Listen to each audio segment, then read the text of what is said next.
I'll just give you a bit of a rundown of myself and who we are in the Sollus team. I actually work for a company called DSM, which is a part owner of Sollus. DSM is the world's biggest manufacturer of feed nutrients. It doesn't matter if it's human feed, or they don't like to call it feed, they call it food, but it's the same sort of thing. So human food, animal food, anything, infant formulas, all that sort of stuff. So if you're looking on the back of your wheat bix and you're particularly bored and you read the ingredient list and you get right down the bottom and it says riboflavin and niacin and biotin, that's us. We make about 40% of that stuff right throughout the world. So it's be in your pet foods or be in your stock feeds, it's in everything. So we have a global footprint, but we partnered with a Kiwi company here called Image Holdings, who are what we call the premixers. So they put together whatever the nutritionists, so myself, decide that we want to use, and they put that in a bag. Sounds simple, it's not. They happen to have a factory in Auckland, they're a family-owned company, and have a factory in Christchurch, and they're great people to work with. So we partnered with those guys and developed a business called Sollus. Both companies, both Image and us, DSM, have been in New Zealand for at least 30 or 40 years. Generally silent partners in the supply chain. And a few years ago we sort of got a little bit, thought there was a better way of doing things in the New Zealand market. So we still are suppliers to all the large feed companies, etc., but we also do our own thing because we want to see it done in a particular way. So that's who Sollus is. We basically focus on dairy cows. We have two main product streams. We have a transition feed for trying to get your cows through calving healthy, and then depending on your level of milk production, we have three different options for a lactating supplement. So these are supplements that go in with your agri-feeds feeds or your own feeds. Generally mixer wagon guys will mix their own sort of stuff. Anyway, if you want to talk about that stuff, talk to Bruce. He's out there. He's big and he's ugly and you can't miss him. Myself, I'm a nutritionist, probably trained nutritionist, been to university far too long and fed too many cows. So I came out of the feedlot industry, did 10 years in the Australian beef feedlot industry, so had a bit to do with mixer wagons and the monkeys that drive them. So apologies to any monkeys in here. Good monkeys, but sometimes not so good monkeys. But and myself, so I drove mixer wagons for first 18 months of my glorious career, so had a fair bit to do with them. Our feedlot that I managed for the last job I had there for the last 7 years was 35,000 head. We pumped out 600 tonne of feed every day. Christmas Day, Boxing Day, every bloody day. So you get used to this sort of stuff after a while, and like anything, you do enough of it, you learn a bit. Along the way, I managed to pick up a master's, PhD. After the feedlot industry, I went back into research, did 5 years in research, mainly on calcium, phosphorus, and in beef and dairy cows.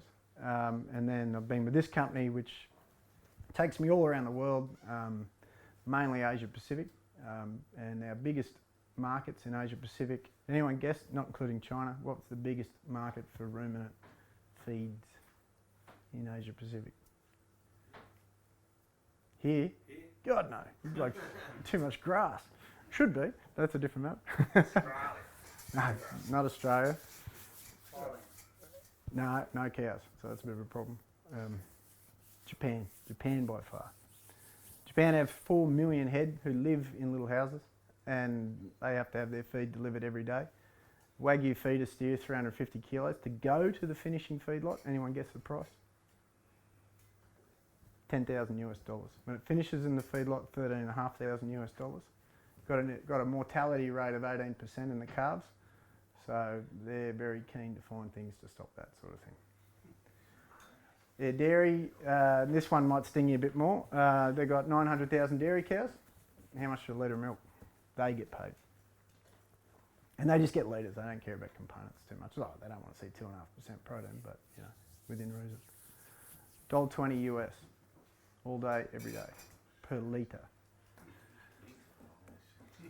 So what are you blokes doing wrong, hey? Your milk mustn't be very good. It's only, what's that, 6 times your price, something like that. 4 to 5 times. So, yeah, so those guys will spend on feed. Now, to be honest, they don't make much money though, because their cost of production is huge. Their feed cost is huge. They import hay from the US and Australia. They import corn silage in bales from Vietnam. I don't like to truck silage any more than 20 k's in the feedlot. We used to have a ban on 20 k's. You truck them water after that, right? These guys are bringing it from another country. Yeah, they get straw from the South Island. Are they? Yeah, I haven't seen that one, but that wouldn't surprise me. Yeah, it's nothing to me. In Korea, it's not much different, right? So it's nothing to me to go into the yards over there with the guys and You'll see hay that I couldn't buy at home in the drought and sitting there from Forbes.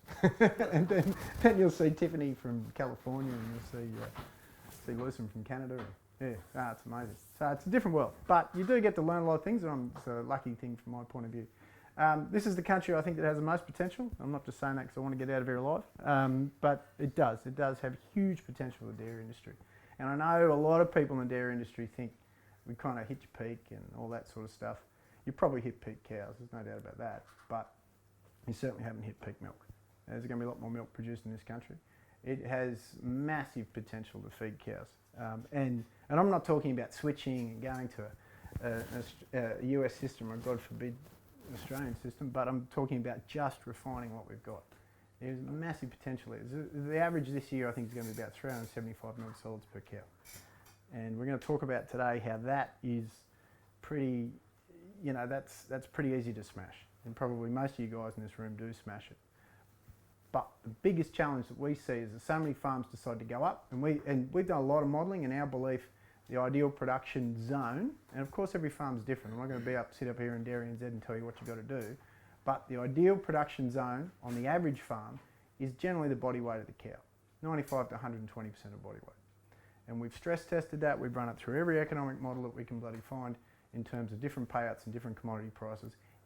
The difference between us and Dairy NZ is we actually use the land price in the model.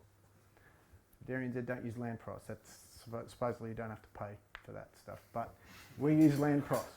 So wherever we come to, it comes to that little region. Now some people go up to 600, 650, we were talking before, and there's nothing wrong with that. That can work well if you're that way inclined and you're really on the button. And yes, if you're given all the land, grass only works well too. If you don't have a huge debt, that's probably the way to go. But or you're not interested in getting bigger.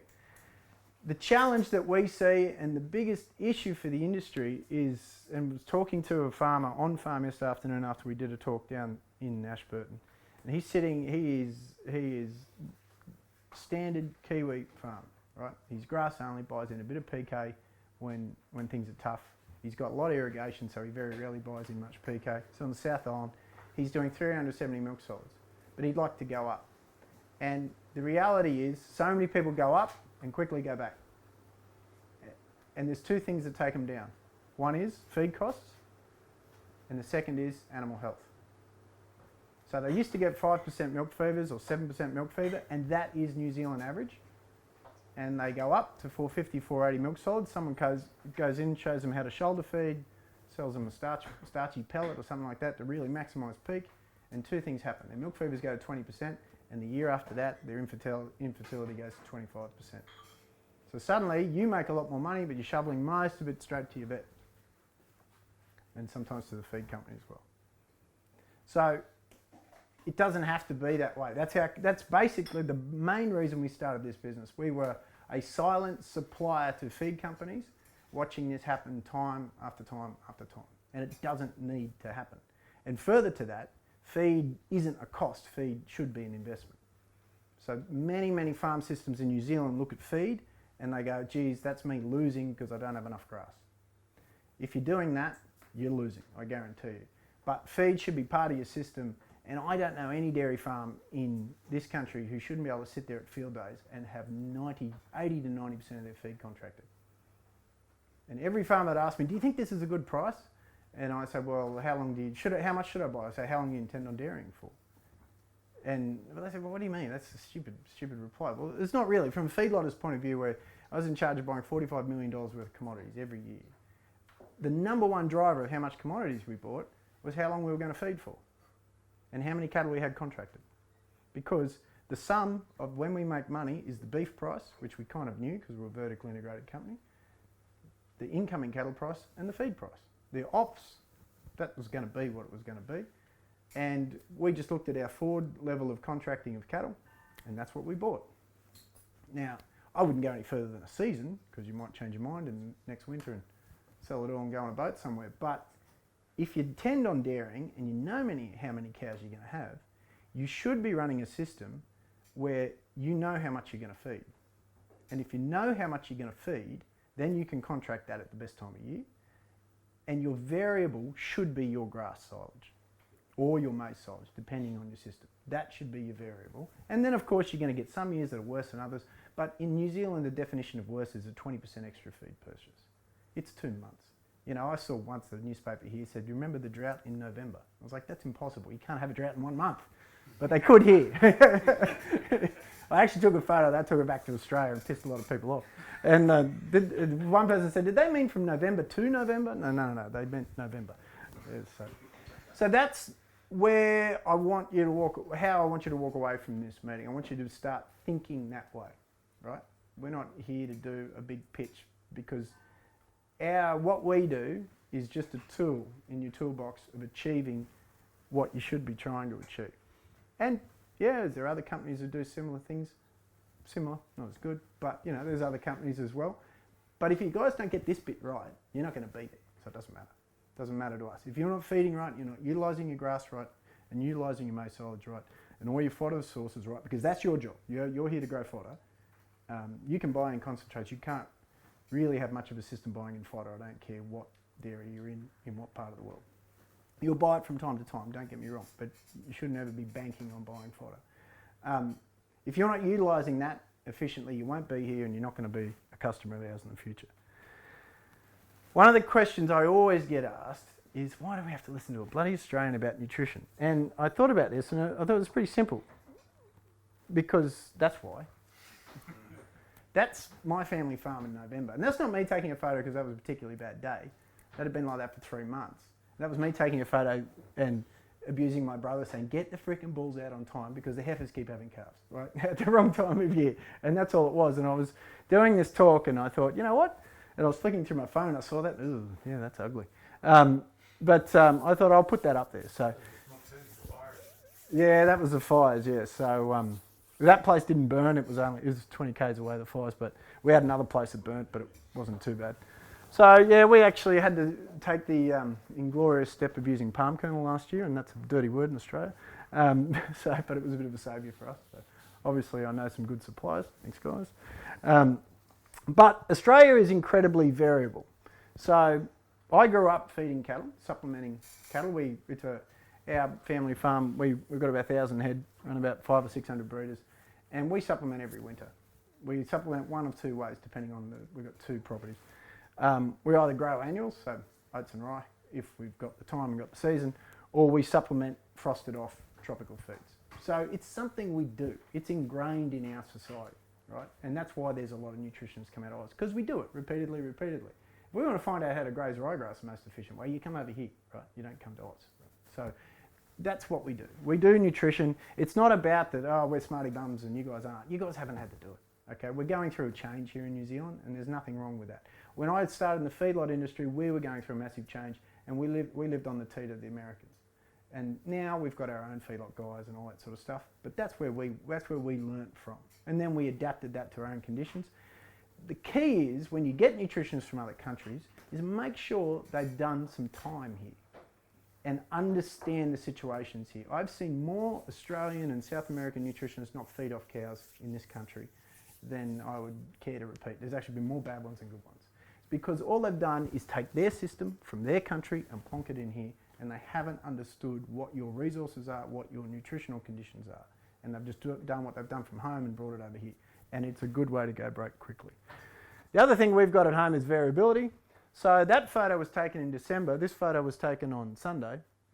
It's 1.5 k's from here to those buildings over there, and there's about 400 acres of 1 metre deep water between there.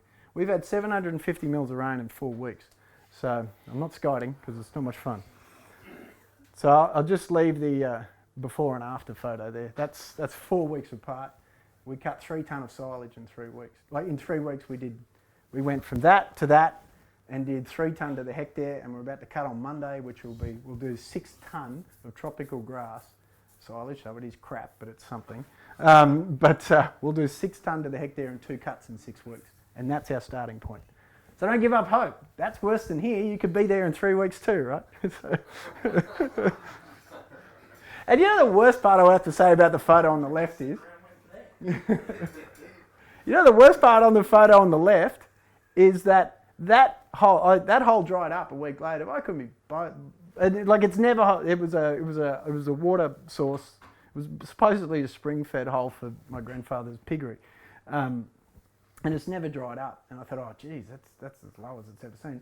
A week later, it was dry, but I just, feeding cows and all that sort of stuff, as well as going to work and looking after family and kids. I couldn't be bothered to go back and do it. I'll get down there one day, and then, woofka, she'd all changed. So yeah, she's a highly variable part of the world. This is what we're going to talk about today. We're going to talk about a couple of, and my aim is to try and make this really applied to your systems. There's a huge amount of science behind this. I'll show you a couple of slides about what we do in terms of modelling and programs and things like that. But at the end of the day, it's our job to deliver you a message that fits in with your system. These are the basic parameters of what we call our system or our model. Whether you buy our products or not, you can still go away and do this system in your model, but they work together quite well. You have to maximise grass. I don't care if you end up with a feed pad, a mixer wagon, a barn, and bloody beds and stalls, or whatever it is. If you're not maximising grass in this country, you're going to lose the game. This is, to be honest, I've seen one dairy who has basically using grass for bedding and doing it well, and he is doing it well, but he's had 15 years at a crack at this. In general, grass is your bag. You do grass better than any country in the world. And if you don't maximise your grass with a mixer wagon or with an in-shed feed system, you are going to lose out in the long run. The next pass, which is one of our lines, which is matching grass, matching feeds. This is the thing that most nutritionists stuff up when they come to this country. They don't realise that your grass is different. Dairy NZ says your cows are different. No, your cows aren't different. Dairy NZ's different, cows aren't different. They just up the road having a field day. Let's turn this into a comedy. Let's bring him in. Let's bring him in. We should have a meet-up afterwards. It's a beat up. We'd be like, yeah. Meet-up. Get out there and have a fight. But but you have to match that grass. And this is the big opportunity in nutrition, is really where the mixer wagons kick in well, but we can do it with in-shed feed systems too. Matching grass, because if you match your grass, you can get the benefit out of your grass. Your grass is rocket fuel, right? It is not perfect though. That rocket fuel becomes an issue, right? So it's good stuff. We've got to learn how to match it. How do we use feeds to actually improve utilisation? There's so much talk around, if you're using feeds, you're not utilising grass. Rubbish. The best farmers we see use feeds to make sure they utilise and control their grass and do a fantastic job. And another one of our sayings is physically full, metabolically empty, or metabolically hungry. Having healthy and high productive cows is not an offset, right? How many times have I seen farmers come to our talks and just say, I've got 20% milk fed, but I'm a high producer. I do 520 milk solids, so it's okay. No, it's not. Okay, you're not a high producer. Put yourself in the scheme of cows around the world. Even 650 is not high, right? It's good. It's bloody high for New Zealand, but it's not high. And those genetics that are running around the cows here is generally, maybe not the little yellow ones, but the other ones are generally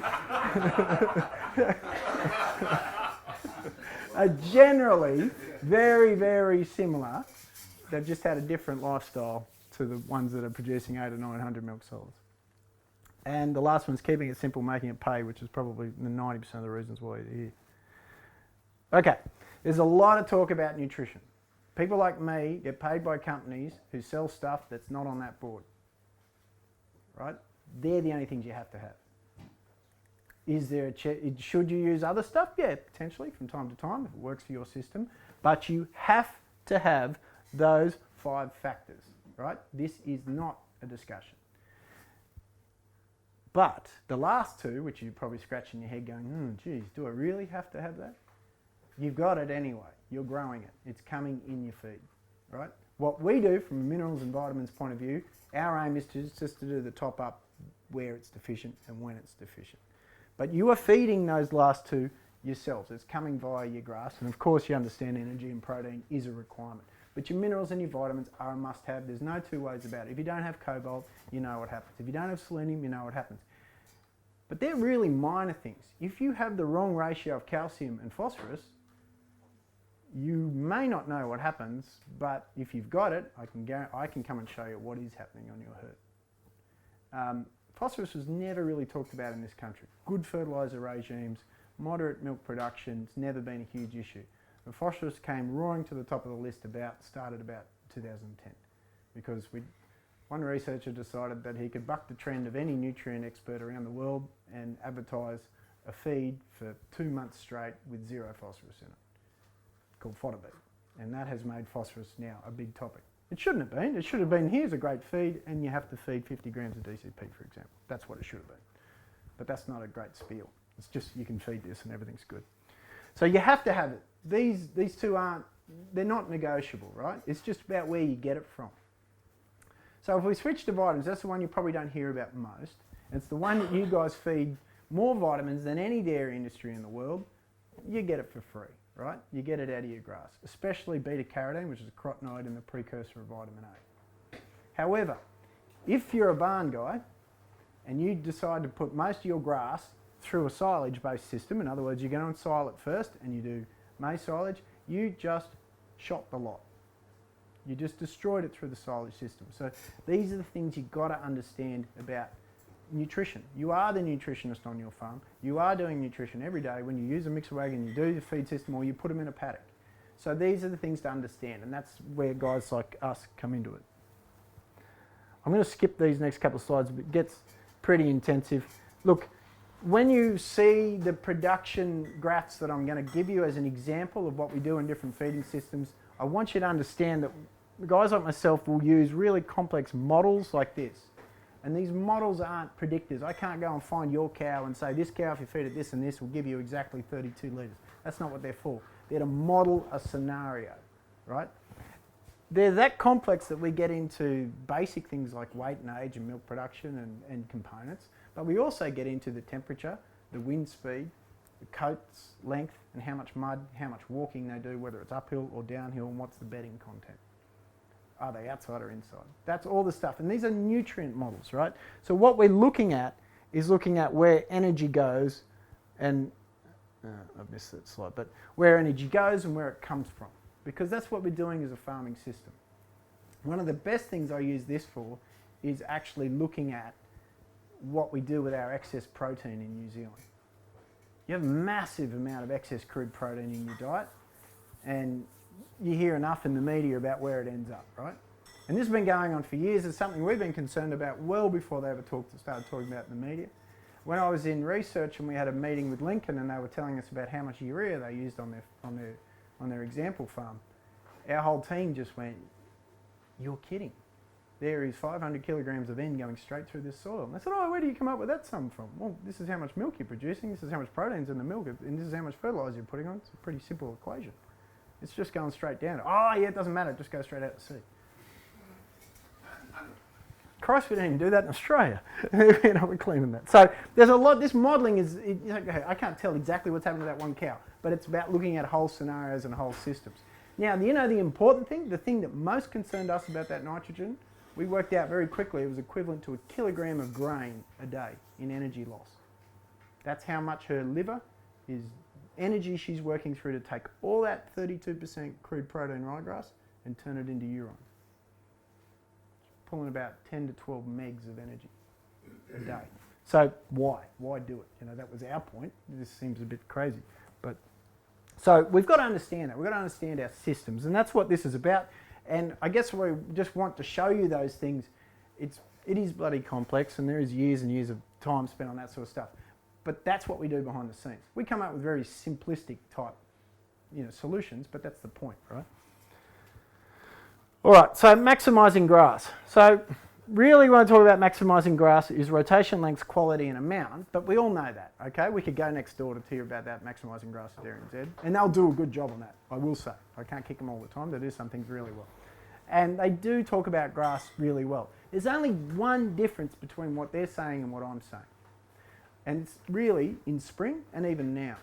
When they're talking rotation lengths and how to keep grass in really good quality, keep the sward open, make sure they're tillering, all that sort of stuff. They have a solution in October and September, and it's you hold the cows back. We have a solution as well. We also hold the cows back, but you turn up the feed. Now, in general, we're talking 1, 2, 3 kilograms difference in feed intake. That difference in feed intake is massive. It's everything to achieving a good quality peak, but it's also everything to achieving good fertility, because you have to be tracking to overtake your peak energy requirement to get good fertility. And this is where a lot of the grass-only systems fall apart, and you'll still see low production cows that have bad fertility because they're focusing on their grass so much and managing that grass, and they probably have fantastic grass, but they're getting a negative energy balance seriously during that key period. And we'll classically see that a couple of years ago with that really wet spring that you guys suffered through here, where guys just couldn't meet their energy requirements. Because even though they were allocating the right amount of grass, as soon as that cow took a step, she squashed that grass and it was gone. You know, they were pugging like hell, and you couldn't track down, you couldn't get in front of that energy curve. So the biggest advantage of these suckers out here is that you can fill that gap really efficiently and really easily with fibre and concentrates, right? If you're stuck with an in-shed system, you're restricted to in-shed feeds. And we'll talk about those feeds and which feeds you should use about when it comes to the matching section. But look, essentially, that's it. I'm not going to sit here and tell you guys how to manage grass. You guys know it much better than me. The difference is that cow should never, ever be physically hungry. In other words, she should never, ever be empty. And we see it a lot. We do see it a lot, and you talk to farmers and you go, geez, don't you think those girls are hungry? Oh, I'm just holding them back a bit, let the grass get away, or vice versa. So the best guys we've got will use in-shed or mixer wagons, and they measure their grass more or as much as a grass-only guy, and they know how many kilos those girls are eating. They can manage that paddock well, and they will up and down that in-shed feed or on-pad feed to match that, and that cow never goes hungry. That is the real key message. If that doesn't get done, forget the rest. Okay, you know, I've seen people come up with whiz-bang pellets with 35 different ingredients, and they feed 1.5 kilos and the cow's hungry. Doesn't matter. Go palm kernel. Go hard. Don't care. Just get a full first. So, anyone tell me what's wrong with that cow? Don't tell me she's a good-looking cow. That's a New Zealand cow somewhere on the coast out past Ashburton. The photo was taken about 5 years ago. If I was a bit quicker with the camera, the manure would have been further than the tail. It was a bit slow, but it was still coming out. She's a bit loose, isn't she? The other thing about her, she's a little bit skinny. A little bit skinny, but she was milking well. She was producing quite a bit of milk. But the challenge with her is that she's on a typical, for then, it's changing now, typical South Island diet. It's on the front shoulder, 2 to 3 kilos of cracked grain from the neighbour, nice and cheap. Cheapest dollars per megajoule, if you go off that dollars per megajoule. All right, we'll say that. Now, don't ever talk about it again. It doesn't mean anything. Cheapest dollars per megajoule, and she was milking pretty well. Components were a bit of an issue. Had a lot of fat in the milk, and this herd's running about 27% empties. But we peak at 2.7. Yep, because you know where that 2.6, 2.7 came from? Yeah. On the back. So you couldn't get her back in calf, and then she's tanked when she's run out of it. And you know what? They're feeding the highest amount of energy of any farm in New Zealand. 3 or 4 kilos of cracked grain, red hot grass down there. So that leads us to keeping cows full, right? We've talked about keeping cows full in terms of what you're doing to hold your grass back, but there's a second part to it as well, which is if you're on a grass-only diet, Dairy NZ's data, which is really quite strong, shows that they will struggle to eat more than 15 kilos. You can offer 18, they might get to 15.5, 16 kilos, but they've got some good data that shows they're really rarely going to eat more than 15.5, 16 kilograms of grass. And there's a few reasons for that. It's full of water. It is generally, depending on the time of the year, has a lot of fibre in it. And it has a lot of what we call anti-nutritional factors which make it harder to eat. Now, one of the ways to assess this, how do we know this is true? Well, when you take your cows to the paddock, their eating patterns change over time, right? So when they first go into the paddock, what do? It's heads down, bulldozer time. They almost leave a trail, right? And they will do, and they can scoff about 7.5 kilos in about an hour and a half. Once again, another Dairy NZ study where they looked at using barns in Southland, but they didn't want to feed them. They still wanted to have grass, and some sifting through the information, I think there's going to be some interesting stuff here. And it was. They could actually just give them an hour and a half in the paddock and then get them back in the shed, and they would eat 90% of their grass in that hour and a half. And what that did was stop pugging. The reason why it stopped pugging is if they were left in the paddock for the next 2 to 3 hours, what do? They walk and they look, and they're looking for those little tips that someone else missed, a little bit of clover under the fence that a cow missed, because they are physically full and they are metabolically hungry. So they have to... Your cows are sitting down. They should be. That's what they should be doing. They're not searching because they're metabolically full and they've got time to rest. And the rest leads me into a talk we're not going to go into, which is about lameness, which is a completely different thing again. But it's attached to all that. So grass-only cows, if you're a really good grass manager and you're allocating the right amount of grass, you can have them physically full, and that's good. That's the first tick. But you'll find they're probably metabolically hungry and they were trashing your paddocks and showing you that. Okay, we see that on our beef cattle at home. There's tropical grass. They're bloody metabolically hungry every day of the week, and trash paddocks looking for feed sometimes. So, what you can do with and this is where you get the J-Law will really help you. Mixed feed pad systems, but also in-shed feeding systems can do it as well. They've just got less flexibility. Is that you can start to get to your ideal feeding rate, which is typically in New Zealand about 20 kilograms for a 480, 500 kilo cow, and the talk that there's substitution, the first 3 or 4 kilos, there's very little substitution, right? Especially for fine cut maize silage. Yes, grass silage, there will be substitution, but you can achieve, and if you look at the first 2, grass plus concentrate and silage and grass and concentrate, you'll quite easily get to 20 kilos. And generally what you'll find is that trained cows will get to 22, 23, 24, 25 kilos over time of feed intake. They won't do it the first day you buy all the gear and put it in place. Trust me. But over time, you can train your cows to increase their capacity. And then, of course, what the mixer wagon and feed pad really gives you is that ability for non-irrigated guys like up here is to fill that hole with your grass silage. So you should, in your system, depending on your season, you should be in a situation where those cows are never going to miss out. And that's more important than worrying about what's in the feed, right? That's the first thing. Cows can't miss feed. Then you start to worry about what's type of feeds. Okay, so that's why I'm sort of presenting it in this way. Get them full. So first thing, concentrate on your grass. Second thing, make sure they're full. Third thing, let's match some feeds.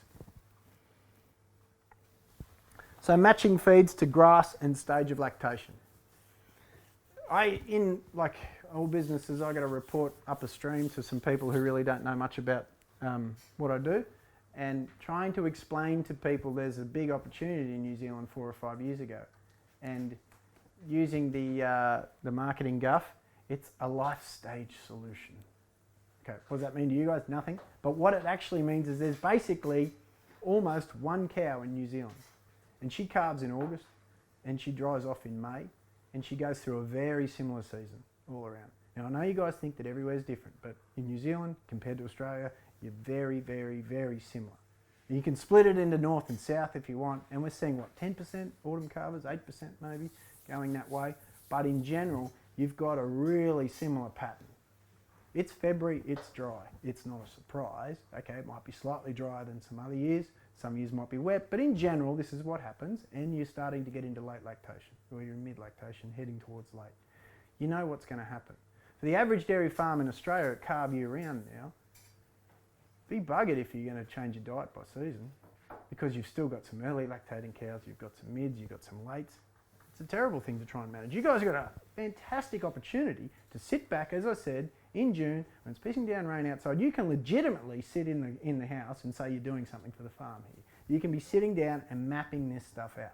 And that's what we present to people. We don't want to be on your farm every week saying, mix this with this and change this. And we don't want to confuse the hell out of you, so you need to employ a nutritionist. We want to teach you that you can actually sit down in June and get 90% of this done. But first you have to understand what is your basic nutrition. Your basic nutrition is 75% of it. It's going to come from your farm as a minimum, hopefully around that mark somewhere. And it's probably still going to be grass. And this grass is going to do its thing every year. And it's going to, so what we've done is broken up into spring, summer and autumn. Okay, really simple. And we're going to talk about the basic components. We've got energy and protein, and we've got ANF.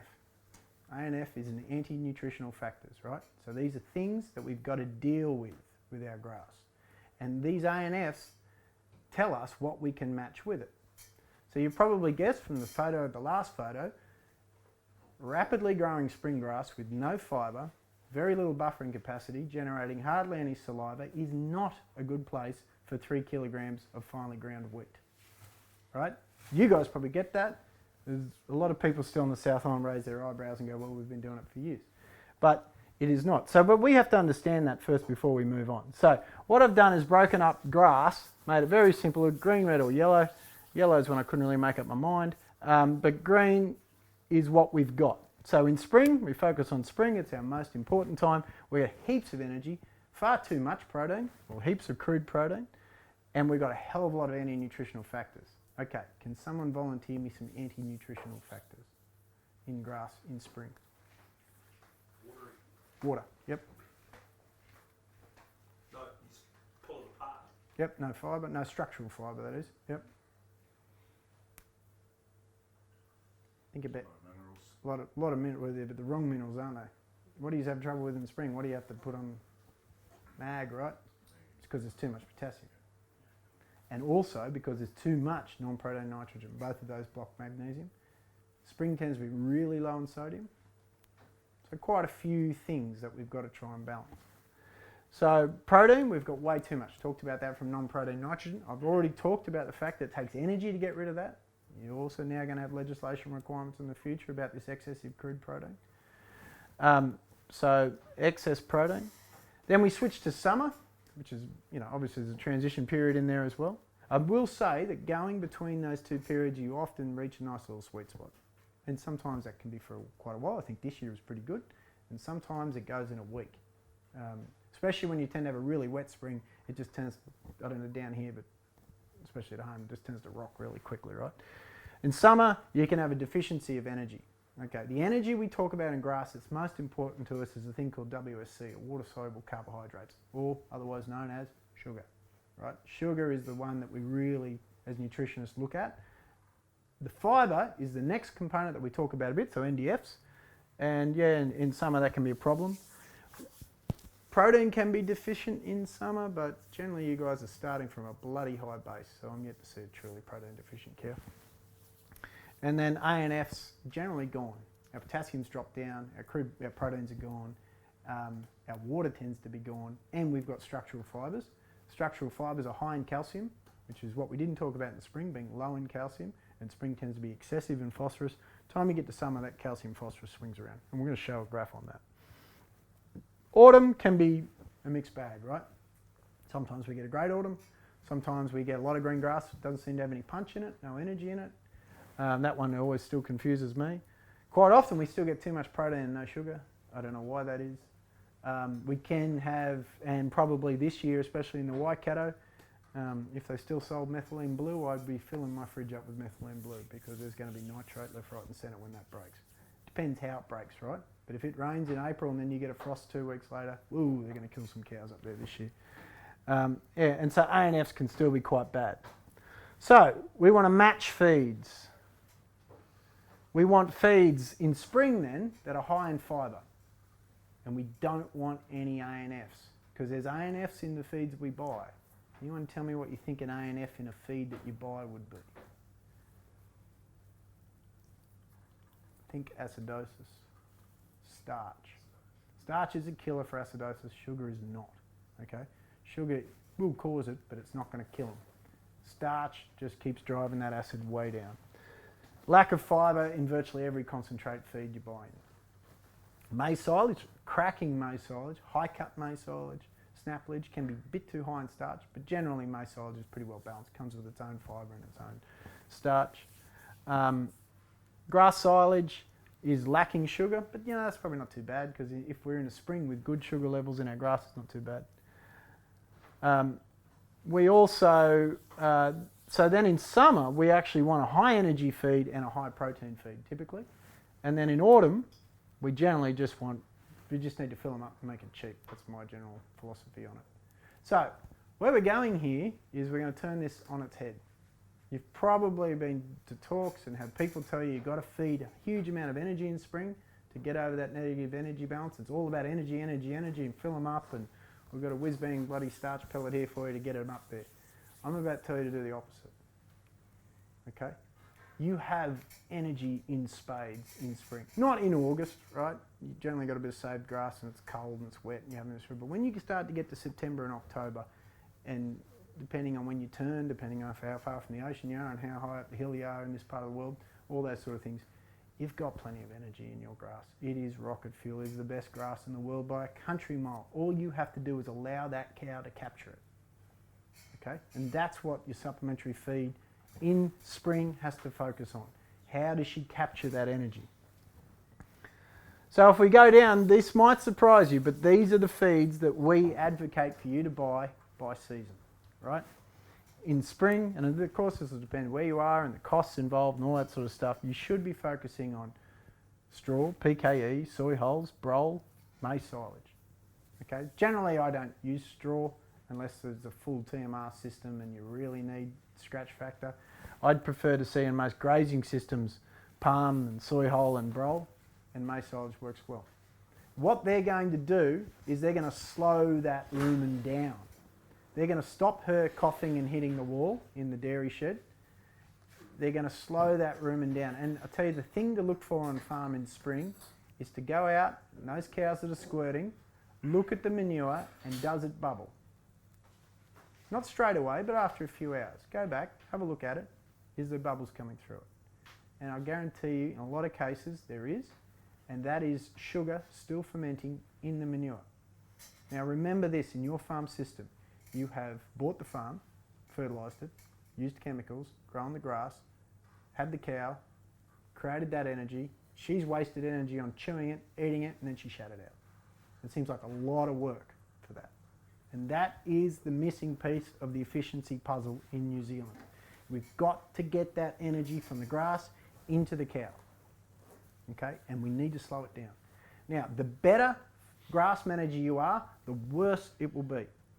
Because if you're a better grass manager, you're going to go into lower covers, higher energy contents, with grass that is higher in energy, more ANFs, and it's going to go through them really quick.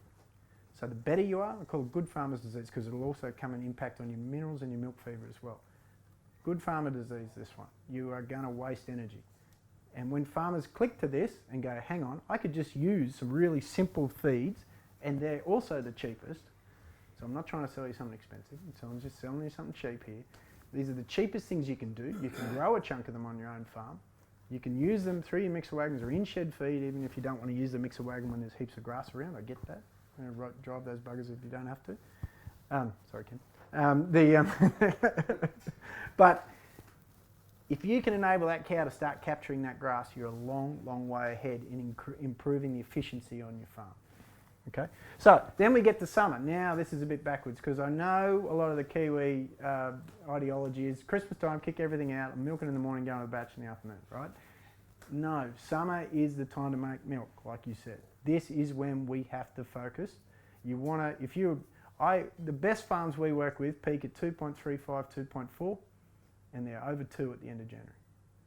And they focus on this. And some of these guys can do it with the grass and the environment they're in.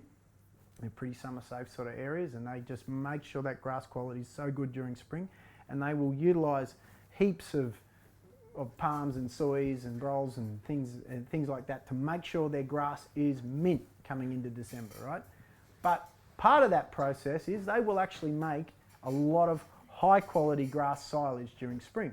Because as you know, if you're going to buy this feed in and you're going to be feeding 3 or 4 kilos when you've got growing 70, 80, they actually make a lot of grass silage, but enables that control that they've got, enables them to make really primo grass silage, right? Not rubbish. And they bring that grass silage back into here, and their in-shed feed or their feed mixer wagon stuff their concentrate part doesn't change much. And they're still focusing on that too. But what they'll do with their concentrate feeds is start to shift things around. And Bruce does this with farmers all the time. They'll start to look at bringing in, depending on the costs involved, bringing in DDGs or biscuits or hominies or grains or tapioca or any of these type of things. You've got to make sure your fiber's sorted on farm, right? That there's a bit of fibre in your grass now and you can support this. And generally you've got to make sure that it's in tune and the cows are producing enough milk to warrant it. We've also seen people quite effectively do this with bypass protein meals and do it pretty well too. They are an expensive option, and I'd always go for the cheaper grains if I could, but sometimes it suits people to go to soy and canola. If you haven't got your fibre components sorted and cows are still a bit slippery, it's a safe bet to go canola or soy. When I say safe, you've just got to pay more. And then coming into autumn, it's a perfect time in this part of the world to bring out your maize stacks, grass silage stacks, palm kernel if you don't have it. Physically full from March on, right? Just get them full. Work out your grass for your winter, all that sort of stuff. So very, very simple. Just to keep it in simple terms, this is why there is no such thing in the first few kilos as substitution. All right? That's 1 kilo of grass or pasture. That's 1 kilo of palm kernel. If we took the palm kernel and sprinkled it over top of the grass, do you think you're going to see any? It just goes straight in. All right? That's how it works. Okay, once we get over 3 kilos of palm, it all starts to fall apart. We know this, and that's any feed. But once you get over 3 kilos, you shouldn't ever use any more than 3 kilos of palm, and I've been saying that well before FEI ever came about. Well before it was cool. Palm is a rubbish feed. Sorry, but it is a rubbish feed, and it works fantastically in New Zealand for the first 3 kilos because it has exactly what we want, fibre. Look, the reason it works so well is it's full of fibre. It's got a bit of fat, which we're a bit deficient in fat in our grasses most of the time. So it's got a bit of extra energy there, comes fat. It's actually got a pretty good mineral profile. It's about the best mineral profile for any concentrate feed that we can get. But it's a rubbish feed. It is a rubbish feed on its own right, but it works fantastically in New Zealand. Farmers work this out. My good friends at Dairy NZ still haven't worked this out, but farmers work this out because it makes grass work better. Right? 2 to 3 kilos of this stuff, and you get rocket fuel grass, you have a pretty damn good diet. Okay? You'll do your 450, 480 kilos milk solids, you will smash Kiwi average, and you do that all year round, and it just works pretty damn well. And we know plenty of guys who do that, and it's a super simple solution. Once you get over 3 kilos, there's no more synergistic benefit, right? There's no more grass is going to get better. You've got the energy out of the grass, that's it. Now you're feeding true palm kernel, and it's all downhill from there. So we always tend to err to people in these systems, for the in-shed feed system guys, to err to blends, because let's say you go 60-40 palm something else, maybe it's a soy oil, maybe it's a brol, maybe it's, I don't know, a biscuit or a hominy or whatever, right? Whatever suits your system and makes you feel good. If you run out of grass because you get a really bloody cold October or something like that and you get a hole, can't let those cows go hungry. You just turn that in-shed feed system or turn the mixer wagon up 3 or 4 kilos and you come up to 5 or 6 kilos to fill that hole. That's the best return on investment you will ever get, right? You keep those cows full, you'll generally get your grass back. This is the thing that happens with grass, is that if you have a cold run in October, you can almost bet your bottom dollar you'll find that grass turns up in December or January or February. And you have these fantastic springs, probably like this year, and it just won't seem to grow when you get a break this year. The grass seems to have got an amount that it wants to grow to. So grass will come back, but got to keep those cows full. If you starve those cows, they won't come back, right? That's the luxury of the blends, right? You can stick your minerals in there, stick all that in there. It's done. It's on the dial. It's not going to hurt if they get an extra 25% for 2 or 3 days, but it is going to hurt if you make your cows hungry. So what does this look like? If we look at diets by season, and I say winter because the reality is spring calving in New Zealand is now closer to autumn on many farms than it is to spring.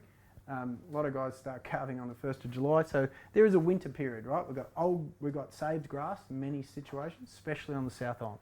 So on your winter diet, which is getting you up to the point where you hit your second round of grass, you're looking at things like new grass, saved grass, or silages, concentrates, the whole gamut, and that's where mixer wagon really works quite well.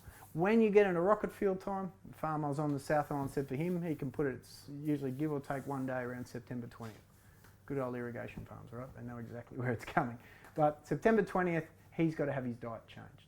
Because once he hits that second round, and we've got a whole nother talk on the difference between first round and second round and the damage it can do. And we've with our customers early on where we didn't think we had to give this information, but and we spend most of our work is spent on talking about down cows. We're not going to talk about that much today, but you'll get another whack of down cows in herds when you go from that old grass to new grass. So you switch to then you should have a different diet, right, in mind. Then you're going to have a summer diet. Now, when do you shift between spring and summer? That depends on your farm and depends on your season. So this is what you need to do on farm. You can sit out and design your diets. You can go to Wols, sit down, contract all your feeds, get that all sorted. But when do you shift is the big one. And shifting from spring to summer is probably the biggest decision. For instance, one of our good clients on one of his farms had a little bit of an issue recently because he made some silage, got a storm the next day, and that grass came back in the first week of December, and it was as potent as any September, October grass in the North Island could get. And he'd already shifted to his summer diet. Didn't really matter too much. Cows were loose for 4 or 5 days. He got some heat into it, grass hardened up, and it was right. But you have to take that stuff into account. That's certainly your job. And then in autumn, you can probably get away with PK or maize silage, whatever fits your system. Cows got to be full, and just bring them home cheap. Oh, I'm going to skip that bit. We talked about this, about milk solids and feed efficiency. I'm not going to go into it too far, but what you can see is that if you look at, there's a whole bunch of work, and I'm probably prattled on about too much about other stuff today, but prattled on about a bunch of work about palm kernel and the amounts we feed. And in a very brief summary, what this graph shows, and it's using all those models, is basically out to about 3 kilos, there's very little drop in our projected milk production, right? But once we get over 3 kilos, it really crashes. And this is just what I call the power of having a blend. If you stick another highly digestible feed, and soy hulls is quite digestible, Broll's really digestible, DDG is very digestible, right? You stick that in the blend, and now your blend goes to 4 kilos, but it's, let's say, 2 or 3 kilos palm and 2 or 3 kilos DDG, you will almost bring those cows back up to their target 2.3 milk solid. But if you keep going palm over 3, you'll drive them into the ground. So if I was picking between, if I didn't have a problem with crude protein, I'd go soy hull. But if I was chasing a bit of protein up summer, I'd go DDGs. If I'm chasing some miserable cows that don't like to eat in the shed sometimes, you go DDGs. It makes them eat. Mind you, we have run into one herd on the South Island, wouldn't even eat DDGs, but they're getting there now. All right, just going to change tack a bit. So that was the main crux of the discussion, and that's the key takeaway points, right? Maximise your grass, keep your cows full, match your feeds, and that is a big step in the right direction. This next bit this data is kindly donated by a farm over at Bulls, small farm, about 250 cows, 280 cows. It was a recent conversion, say 15 years ago. It's a dry stock farm. The farm owner is a dry stock farmer and doesn't know about dairying, so he went hard on data and went hard on data from day one. He, being an ex-potato farm, it would appear that his potassium and phosphorus levels through the roof, and he had some pretty interesting milk fever numbers. And we're sort of known as, and that's been a lot of my career, is milk fever prevention. He got in contact with us. His vets had said, you've got to find a nutritionist to help you. We'd give up. They got him down to about 25% milk fever. And we started working with this guy, and we diagnosed the issues. We said it'll be a 2-year phase, and we dropped it to 15% the first year, and we're down to 0 now, less than 1, I should say. So he gets the occasional one. In the process, in the second year, he said, when I read all this stuff about milk fever, it impacts on fertility, it impacts on all these different things. And it's fixed most of them, but it hasn't fixed my fertility. And I said, well, yeah, milk fever impacts on it, but not as much as you do. So let's look into what you're doing on farm. And it's as simple as this. This is the data set that we used, and Bruce has done a lot of work with him on farm. So Bruce had been identifying it the whole way through. It's not our job to come on your farm and tell you you're going to cause infertility issues like that. That's not our job, but we were watching, and when he asked us to come in, we said we'd have a look for him. So to demonstrate it, what we did is went and got his milk dockets, right? And these are your 3 key sets of data that come on your milk dockets. So you've got protein to fat ratio, milk urea, and your milk solids per cow per day. Which one is the most important for your farm out of those 3 numbers that you get every day or every 2 days or whatever it is? Probably protein-fat ratio. You're ruining my talk, but yeah. Because most people say milk urea, and I can guarantee milk urea shouldn't even be bloody reported. It's a bit of a waste of time, but yeah, protein to fat ratio, absolutely. Protein to fat ratio. So, what can we use protein to fat ratio for? What you're feeding, what sort of types of feed. Not so much. A little bit, but yeah, not the primary reason, but you can, but that's pretty difficult. Whether the cow's using fat off its back. Spot on. Whether she's gaining weight, holding weight, losing weight. Well, generally whether she's losing weight. You can't really tell the difference between the other two. Now, quite often we'll use the number of 0.8 as whether she's stripping or not stripping. If she's under 0.8, it's stripping. Now, in my time looking at numbers here in New Zealand, it tends to be lower than that. It tends to be probably more 0.77, 0.78, that sort of thing. But the biggest determining factor of where the ideal number is, does anyone know what it is? Whether there's your proportion of Jersey in the herd. So the more Jersey you've got, the lower the number is. To the point that we work with a couple of purebred Jersey herds and we use 0.76 for those guys because they're just always in the 0.7. So this herd was a typical Kiwi cross, so 60-40 genetic split typically. So they should be getting around that 0.78 sort of mark. So we'll just switch over to here. So we've got the start of the season, we've got the end of the season, and this is what happened on this farm. And the reality of what was happening on this farm, I think in the Morrinsville talk I said it happens on probably 50-60% of Kiwi farms. And one guy in the crowd said, nah, at least 95. It is, unfortunately, the hungry cow syndrome in New Zealand. Now, this guy grows fantastic grass, he's good cows. And if you look at it from that point there, everything's pretty normal. It's always going to be low in early lactation. We can't do anything about that. It is a standard physiological thing that cows will strip in early lactation and have more fat. And of course, remember, this is herd data. So there's always new cows coming into the herd who've still got a bit of high content fat stuff. But the important part is right up into mid-October, he's trending back to the line, where he should be, right? He's trending back. So he's got cows, early calving cows are clicking, they're getting up to feed intake, they're stopping stripping, and then more and more and more are coming online. And at this point here, he's having one of his best springs ever. What did he do?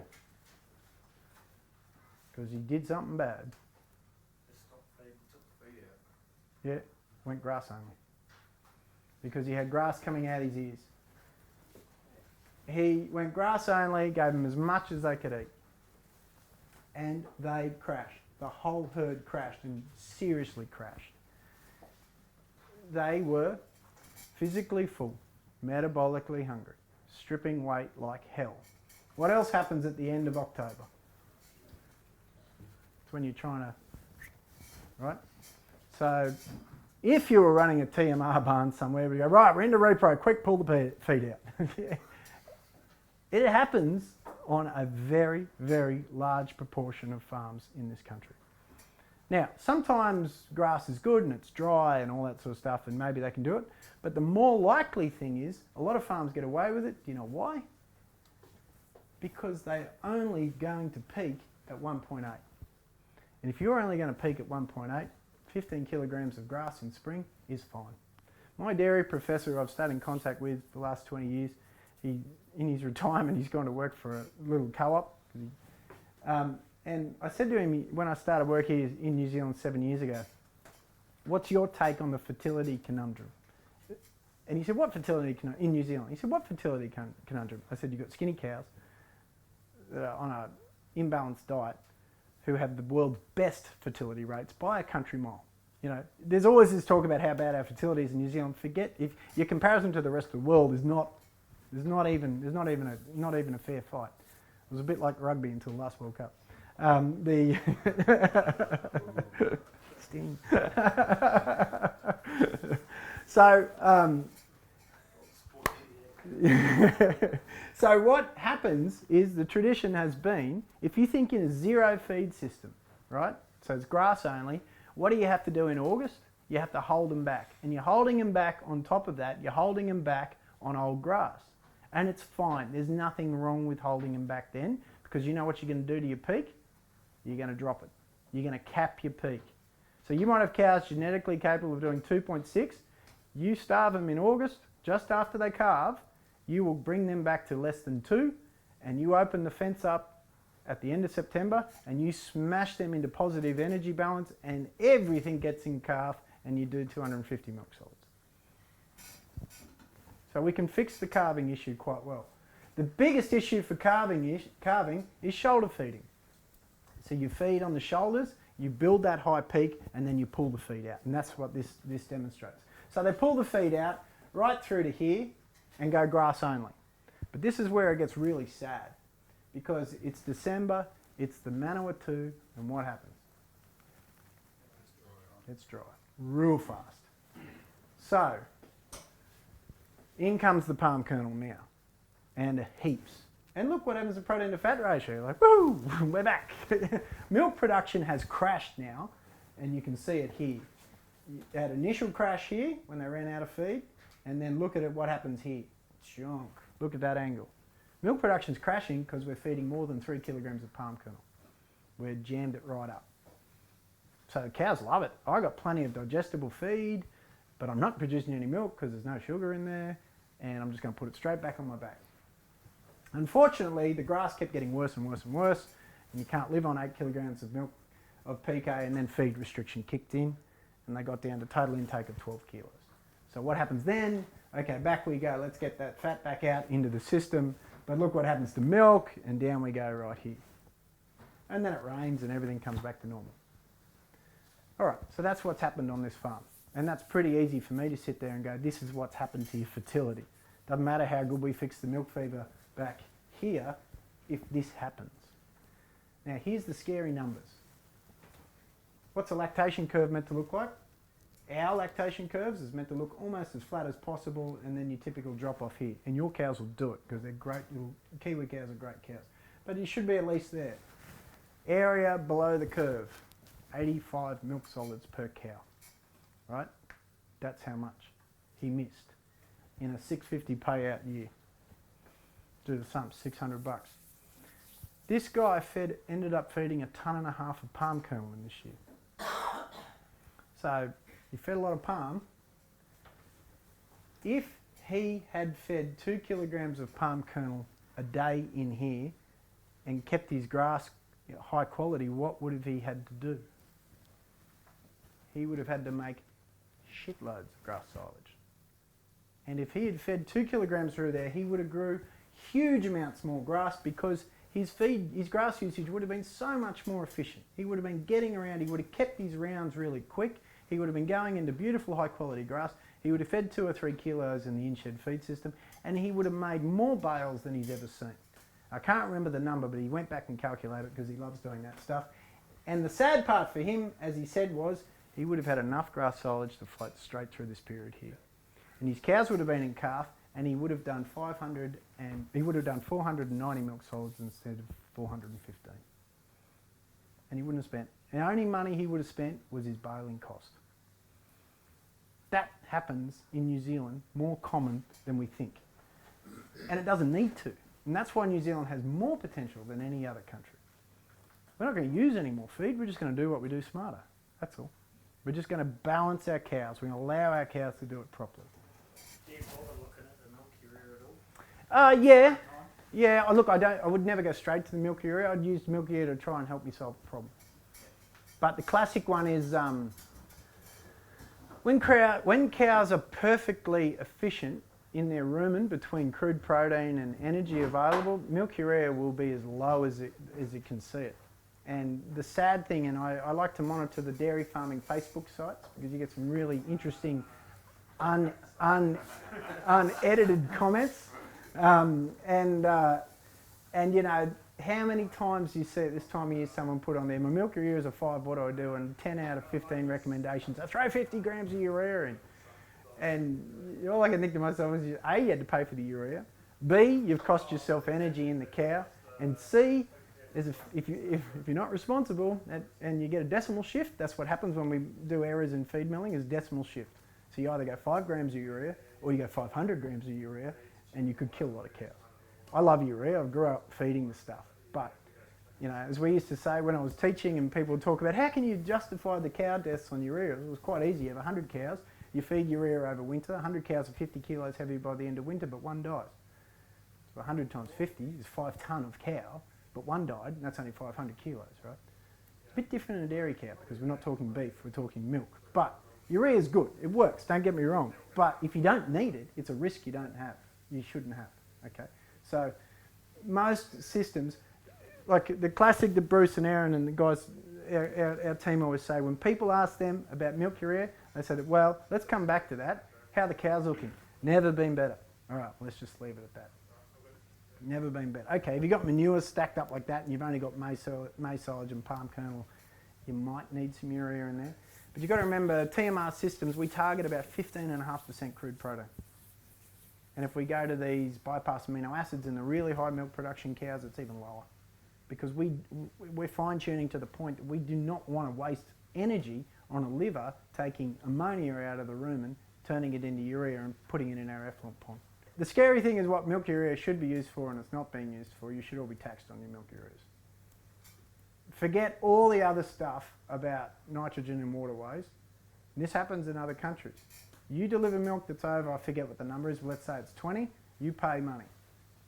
And it would just be a nice, simple way of making you control nitrogen in your cow diet. Because she can't pollute the river if you don't have milk urea. So what if you're at the other end of the scale? Say you... Cows look good? Yeah. Don't worry about it. Okay. That's all it is. Because it's waste, right? It's nothing but waste. It is just waste. So theoretically, you can have zero. And that's all it is. It's a waste stream of protein going into the blood and going to the urine, and a small amount of it flicks off into the milk. That's all it is. So, yeah. There'd be times where you would say to me, and I said, your cows look good? Oh, geez, they're a bit hairy and the manure's stacking up. Yeah, okay, we need some. Yeah. But that's what I said. Cows look good. Are they doing well? Are they milking? Manure's, nice, steady, pat, not running, not high. Don't worry about it. A lot of you here probably feed starches and grains. Don't walk away from this saying you can't feed it in spring. You can feed it in spring. You just have to have A and F sorted. So in other words, you have to have your fibre sorted first. The problem on the North Island of getting fibre sorted is it's expensive. Hays, true hays, not baleage hay or haylage, but unwrapped dry hay and straw on the North Island is expensive. You will not, basic generalisation, but palm kernel and your soy hulls and your brolls don't have any what we call effective fibre, right? They've got digestible fibre, but they don't have enough effective fibre, in my view, to control grain. Okay, a little bit of starch, a little bit of grain, a little bit of hominy, a little bit of kibbled maize, no, not going to hurt anyone as long as your cows aren't squirting and you've got all that sorted. Because remember, at the end of the day, maize silage is starch and that works quite well. The good thing about maize silage, from my point of view, I can recommend it till the cows come home because it comes with its own fibre. All right, but when you go kibbled grain and that sort of stuff, you've got a potential to stuff up because it doesn't come with its own fibre. You've got to supply that fibre. That's a model just to say you can produce shitloads of milk with it, which you can. So maize is a really interesting thing in New Zealand, actually all around the world. One thing you should be able to answer straight away is, what do you use your maize for? Do I use it for volume or do I use it for energy? And most farmers will say, I use it for volume when it's dry and then I try and get energy out of it. Well, you can't do both. You can't do both. They're two different things. So, the 120,000 seeds per hectare is nowhere else in the world except for here. And yeah, but even that's a load of shit. Absolutely. That's what I mean. Yeah, look, it's horses for courses, right? Like if you want to go for pure volume and you want a chance on getting a great rainy season, you go for 120,000, you'll get some volume, don't get me wrong. But your starch content's going to be low. And all your energy from maize virtually all of it comes from starch. There's a bit on your digestibility, but if your chopper's late, well then you've lost the digestibility. Yeah. So that's the first question you're going to ask. Are you energy or are you using it for volume? Typically North Island are using it for volume. Some guys on the South Island are using it for energy because they've got irrigation. Volume tends to be pretty well sorted.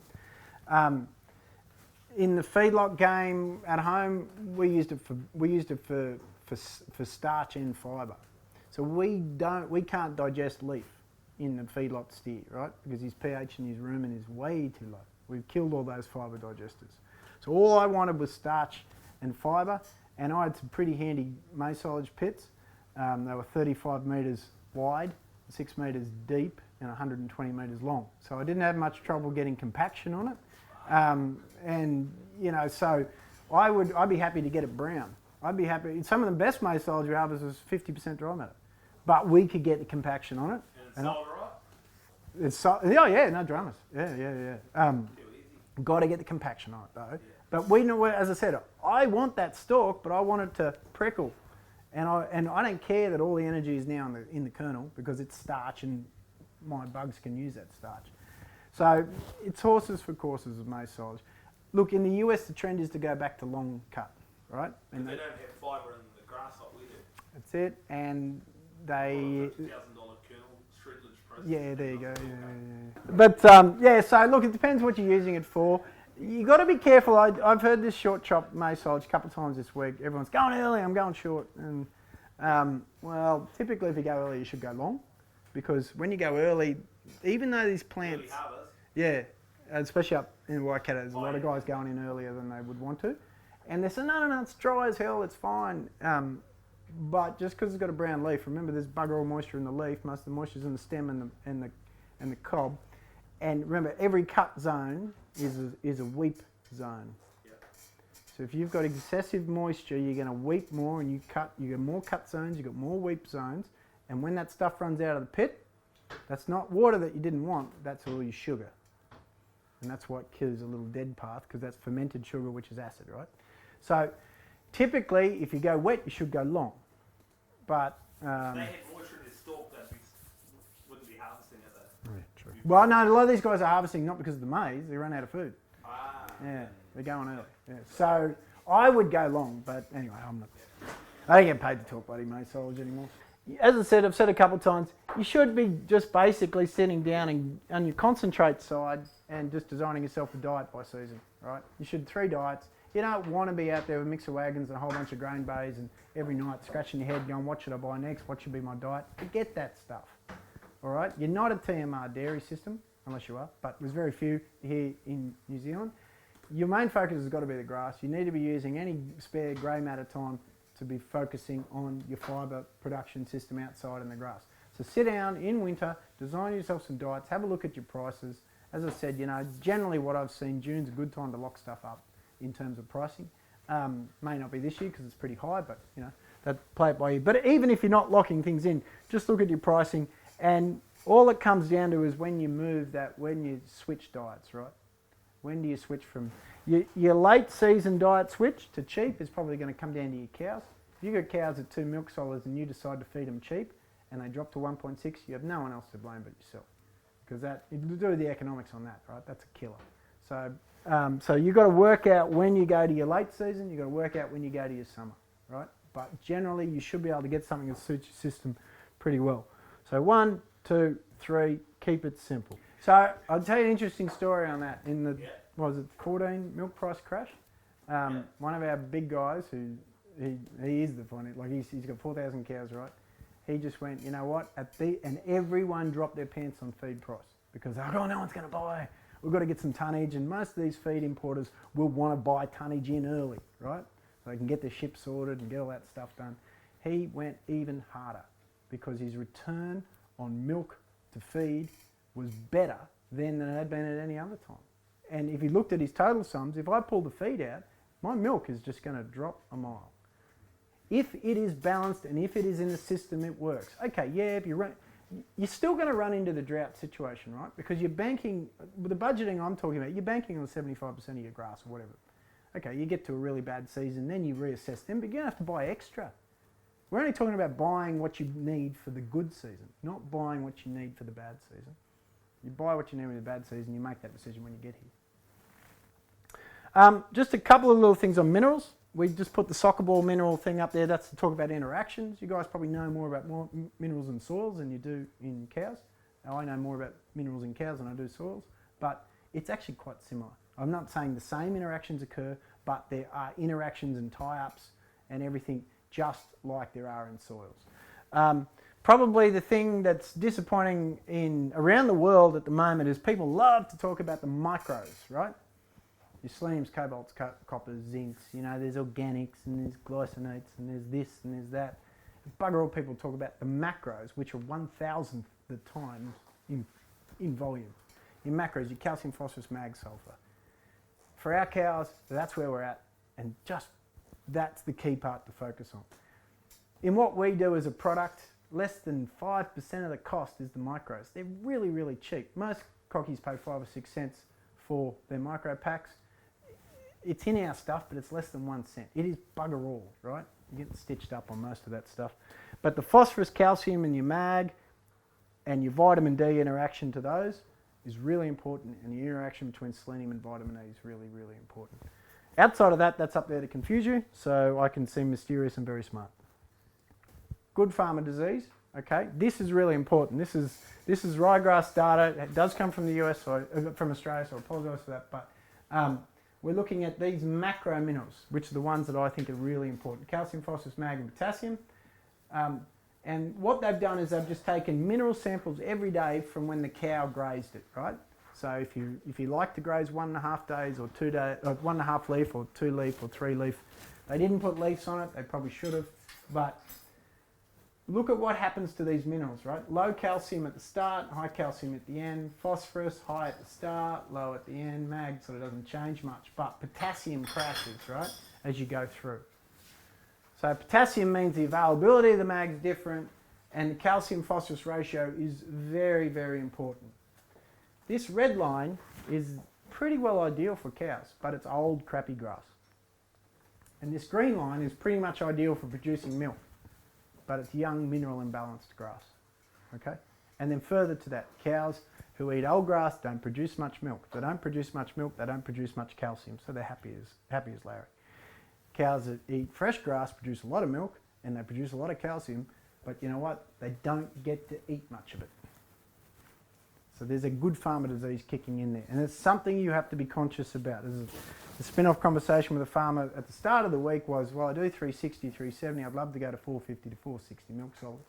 And I said, yeah, you've got to do that, but if you don't get this stuff right, your milk fever will go through the roof. Most milk fever we see in New Zealand is due to two things. The first is imbalances in the week before calving. The second is imbalances in the whole lactation. It enabled her not to rebuild her bones, which are a storage. Does anyone know why we know that this bone storage issue in New Zealand is a growing problem? There's some data that's being snuck away every now and then in the newspaper, but published, but not really talked about because it's not. It's not very cool to talk about that there's about 5,500 heifers breaking their bones in a 3-month period every year in New Zealand. Now, can you guess the month? After they've come off the date. Sorry? After they've come off the date. Yeah. So here's the scary bit. These are only on the North Island. They haven't assessed the South Island yet. So it's not a huge amount of beat issues. No, that's right, you don't want to. They're still on the beat in a lot of cases. October, November and December. It's every October, November, December. Some years are worse than others, but that's the time. Okay. After cover. Yeah. I want you to look at this graph. Usually I tell this story the other way. Sorry? Yeah, low production guys. Actually, there tends to be more low production guys than high production guys. But generally, actually, there's a pretty good spread. Broken shoulders, yeah. And sometimes the other one you hear is floating scapulas, so their thing will bust off. They're all interrelated in that part there. So you guys understand body condition score, right? You want to have a target for your calving period. You would like to lose less than 1 body condition score in spring, and then as a good manager, you should aim to get back to that target, right? Same thing happens with bones and the calcium phosphorus content in the bone. So there's not a huge amount of data on this because the cost of chopping up cows into little pieces and measuring the calcium phosphorus is quite high. But it's about 6.5 kilos of calcium in a 600 kilo cow. I'm sorry, I use 600 because it's more representative of the world. And then she will lose about 1 kilo of pure calcium out of those bones, which means she loses about 600 grams of phosphorus out of those bones in early lactation. Okay? And then it's our job as nutritionists to return this back. Now, this thing called Nrc Recommendations is an American manual, which is a bit of a global Bible of nutrition. It's the bare minimum, right? And it's debated fiercely, and every 15 years it's updated. So in 1983, the guru, a guy called Ron Horst, put together that graph, which this is a more simplistic version, and said we're still short on calcium. We've got to get more calcium. And then 15 years later, they said, well, we're short on calcium. That's in the recommendations. If you model it on an Australian diet, under their recommendations, the cow loses about 300 or 400 grams of calcium per lactation, which is okay. It's just one lactation. second lactation, third lactation, fourth lactation now is starting to become a bit of an issue, which is why, which cows get milk fever? Old girls, right. Okay, so let's bring ourselves to the broken shoulders part in New Zealand. They're virtually 80% first lactation, aren't they? There's a few in seconds. And this is documented. This is a published article by Massey University. The timing is what proves my theory. 100 days. Calving 1st of August. When's 100 days? November. October, November, December, with a primary focus on November broken bones. That's when they occur. They call it spatial time-based modelling. In other words, it happens once a year. The scary part is, it's heifers that do it, which can only mean one thing. They didn't start at 6.5 kilos. They started 5,500 or 4,400 or 3,300, which is our heifer rearing and our calf rearing that's doing it. Typically, if I had to take a punt at it, it would be because we're sending a lot of heifers out of the Waikato into the King country, which is heavy limestone country, and there's nothing worse for calcium deposition than too much calcium. That should be confusing and making your head hurt right now. So, Could it also be that they're trying to wean earlier and lower milk intake and higher, you know? yeah, but that's both islands. That's everywhere. It's got to be something that makes this a Naki Waikato type. This is my belief. It's got to be something that makes this it's really prevalent in Western, in the Western Waikato. In fact, what may, if someone was like me and read a lot of stuff that is really boring, but when you see a newspaper article that said Limestone Downs struggles with broken shoulders, you kind of click pretty damn quick what's going on. So an excess of limestone means that they have a deficiency of phosphorus. Okay? Even if you've got enough phosphorus in the diet, you've got too much calcium, they won't absorb phosphorus. If you have an excess of phosphorus, you have a deficiency of calcium. So ratios are important. Why does that matter for bones? Bones are like a brick wall, right? You need, to build a brick wall, you need bricks and mortar. To build bones, you need calcium and phosphorus. Phosphate, exactly. Phosphate's much more accurate. So this is the problem. This is what I believe is the problem. But the bigger problem is that we are doing this in cows all the time, and in cows it shows up as chronic milk fever as they get older, right? And if you're a dairy farmer and you want to know if you've got this sort of issue happening in your herd, it may not be resulting in broken bones because your heifer rearing might be good, but you've got chronic milk fever, you can break your milk fevers up pretty easy into what we call responders and non-responders. And it's pretty simplistic, right? Responder is one bag, chases, no, yeah, it's more than gets up. It's one bag or less and potentially chases you out of the paddock. You know, bag still in it type thing. Or, you know, up in 20 minutes. So the classification we put is one bag or less and up in 20 minutes. I've had guys say, oh, I've got responders, you know, I've now got it down to doing 3 bags and 1 the next day. No, not a responder. That's a non-responder. So what's the difference between these two? Responders have plenty of calcium and phosphorus in their bones, but they can't access it because they've got some issues happening. The diet in the week before calving is imbalanced, all right? You get that sorted. So when Bruce goes onto a farm and he diagnoses all this stuff and talks to the guys, if they're responders, we can pretty well fix it in one transition. Bang. That guy from the Manawatu, his were non-responders. But he was the guy who said, no, we got it pretty well sorted. We've got, you know, we do the brown and the blue, and then we come back with the red. And then, no, mate, they're non-responders. When we go onto a non-responder herd, you got to give us 18 months to 2 years, and we'll never save some of your older cows, because we actually have to focus on getting the whole diet right. And it's just getting balance right. You get that balance right, and they rebuild their bones, and they start to get out of that cycle. The scariest thing that happened in New Zealand is with fodder beet, because if you look at this model, we're basing this pretty good gain period here in the dry period, and all cows lose calcium phosphorus before calving because the little skeleton inside is sucking a lot in, right? So that's no big deal. That's just life. So we're gaining this here. Even if you do everything else right on farm, and in most dairy systems on the South Island, they're pretty well right. You get to 280 days of milk and you turf them off to the dry stock farm, put them on fodder beef. You plateau if you double the dairy and Z recommendations, you plateau. If you don't do anything, which most have been doing, you crash, and you crash to here. So what that means for a lot of these farms is their first year on fodder beef seemed to go pretty good because they had pretty well made up cows, but they mined them out. No difference to you guys stopping your capital fert. But as soon as you finish, you do 2 years, you do 3 years, you do 4 years, and we say to 4 years, if you're still happy with the results, stick with it because your turnover of your cows and your herd's so high now, it ain't getting any worse. Like, it's really bad.